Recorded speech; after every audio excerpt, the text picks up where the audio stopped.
life, every day, late at night, not okay. All I want, and I pray, all I...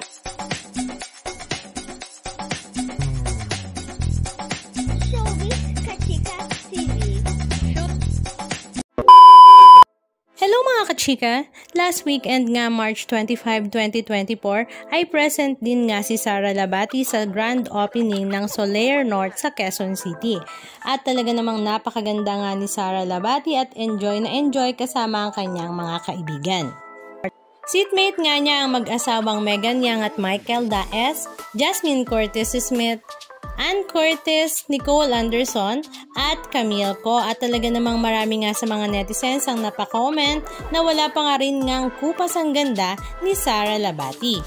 Kaya naman marami nga sa mga netizens ang hindi naman makapagpigil na ikumpara nga si Barbie Imperial kay Sara Labati dahil si Sara Labati nga daw ay Zara brand while Barbie Imperial nga daw ay Shein brand, kung saan kitang-kita nga daw na ginagaya ni Barbie si Sara Labati. Tamang-tama naman yan sa napakatunog na balita kung saan naispatan nga ang kanyang ex-husband na si Richard Gutierrez at Barbie Imperial sa South Korea na namamasyal together. Hindi na nga daw sana mabubuking ang bakasyon na ito ng dalawa, pero syempre hindi naman makakaligtas ito sa mga matang agila ng mga netizens.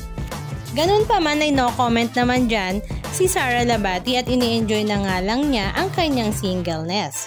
Halika at panoorin natin ang ilan sa mga video clips ganap na kanyang ibinahagi.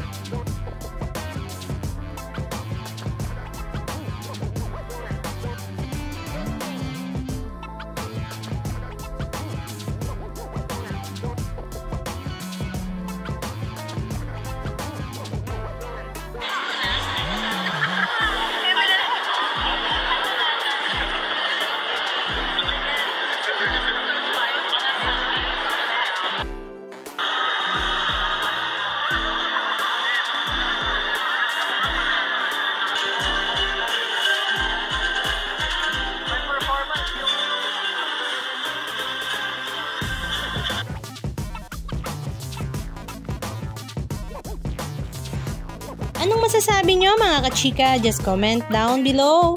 And please don't forget to subscribe. Thank you!